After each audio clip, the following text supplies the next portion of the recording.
Okay, let's start off with a quick session on 8 good reasons to use natural refrigerants over 410A or R32.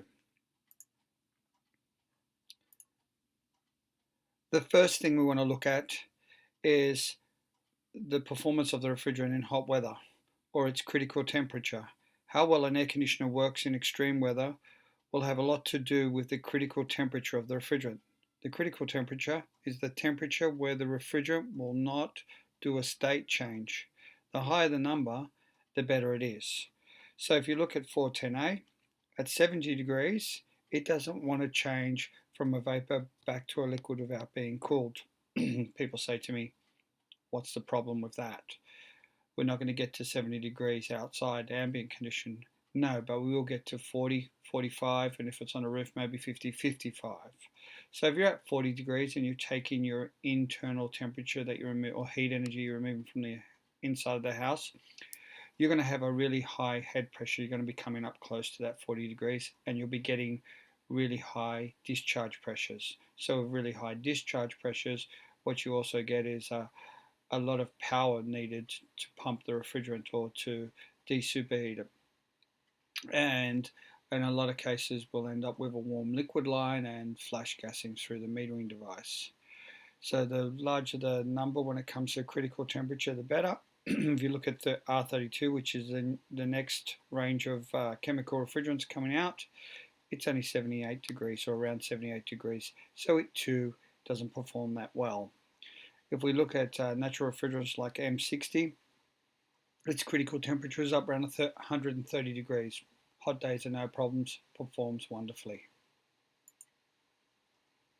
Let's talk about toxicity, because that is a problem. Is that no one ever stops to think about what's the situation with these refrigerants. So refrigerants like R410a and R32, when they decompose, they have nasty byproducts. Two of those nasty byproducts are hydrogen fluoride and carcinogen halogens. Is that so? And there's a really important point that I want to make here is that note less than 1 gram of hydrogen fluoride can be lethal. So there's cases in Australia where scientists have spilt a small amount of hydrogen fluoride on their legs, or one of them on his leg, and he was rushed to hospital. Leg was amputated, and then about 3 days later, he died. This is dangerous. We need to be careful how we work with it. Better still, why not just work with a natural refrigerant and don't run the risk? All right, let's talk about operating pressures. So we know pressure and temperature are relevant in a refrigeration system. And we also know with mechanical devices, the more under pressure a device is, the harder it has to work, and I guess the more wear and tear. So if you have a look, natural refrigerants are about 35%, or hydrocarbons about 35% lower operating pressure than their partner fluorocarbon range. So a hydrocarbon or a natural refrigerant runs about 35% lower operating pressure, which means reduced wear and tear on the compressor, less pressure in the pipes, joints, heat exchangers, thereby reducing the likelihood of leaks. And this gives you extended life of the air conditioner, obviously. Alright, let's talk about acid. Is that hydrocarbons are not as sensitive to moisture as other refrigerants. And why is that important? So with fluorinated refrigerants, we've got to keep them dry. If you add moisture to them, they break down and make acid. Hydrocarbons are not as sensitive to moisture, and so that it's not as big a problem as what you have with R32, R22, R410a. It says when chemical refrigerants mix with moisture, they produce acid that attacks the winding of the compressor motor, and it also copper plates the compressor, thereby shortening its life. This doesn't happen with hydrocarbons. Alright, here we have a picture of some domestic refrigerators. In this day and age, all new domestic refrigerators have to comply with a star rating. To get up there with the high star ratings and save up to 38% in energy costs, is that they've moved to hydrocarbon or natural refrigerants. When using hydrocarbons, you can experience between 17 to 38% energy savings. All of the new high energy efficient domestic refrigerators are running on natural refrigerants. That refrigerant is R610a.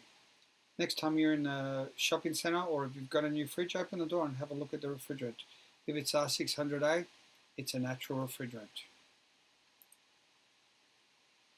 Okay, the Consumer Goods Forum.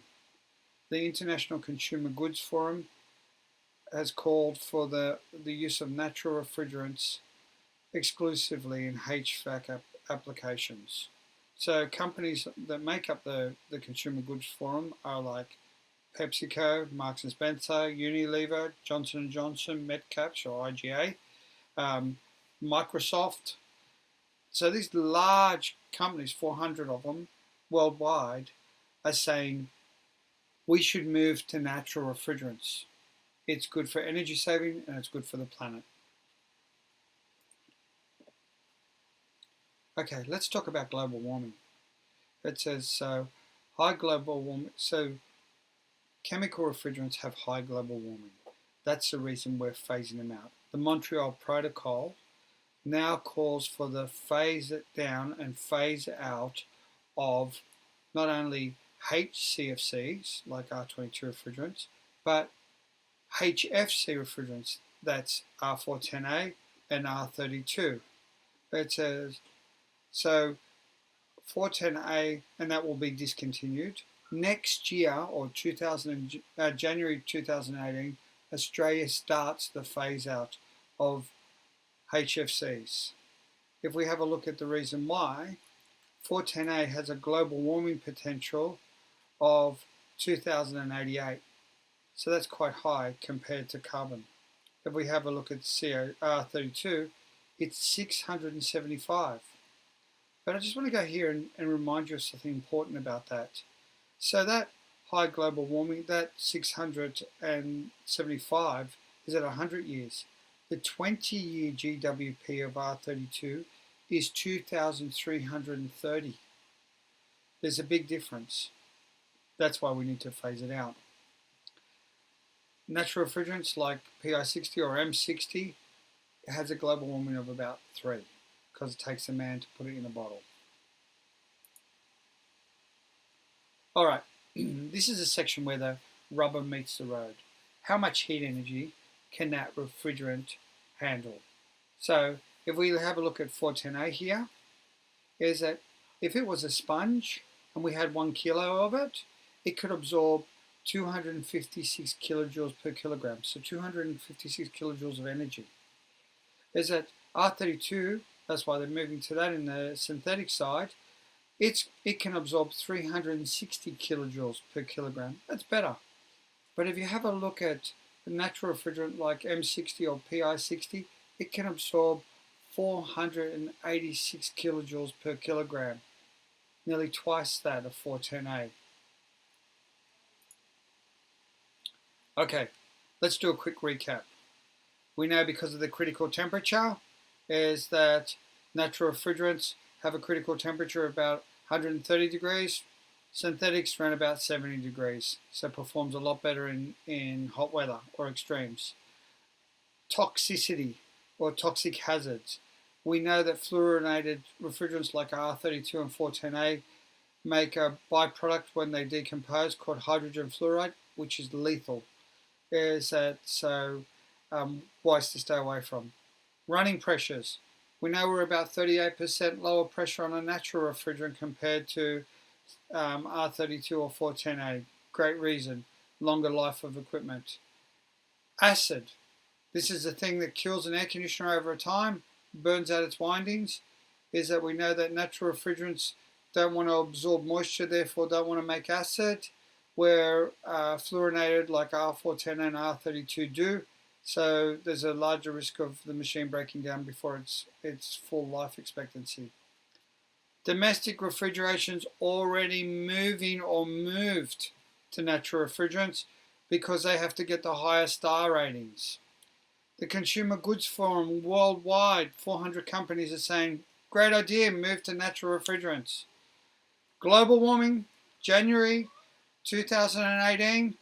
Australia knows that that HFCs start phasing down as we become responsible to stop the climate increasing. Last, how well does it perform? M60 or PI60 natural refrigerant can nearly absorb twice as much heat energy as your old refrigerant like R410a. Alright, here's a quick one to think of before we end. Would you buy a black and white TV? No. So why would you want an obsolete air conditioner that runs on R410a? Will you be able to get parts and refrigerant for it in future? And how much will that cost you? Probably a fortune because they're phasing it out now. Do you want toxic substances that are the byproducts of R32 or R410a in your home or office? Probably not. There we go. There's 8 good reasons to use natural refrigerants over R410a or R32.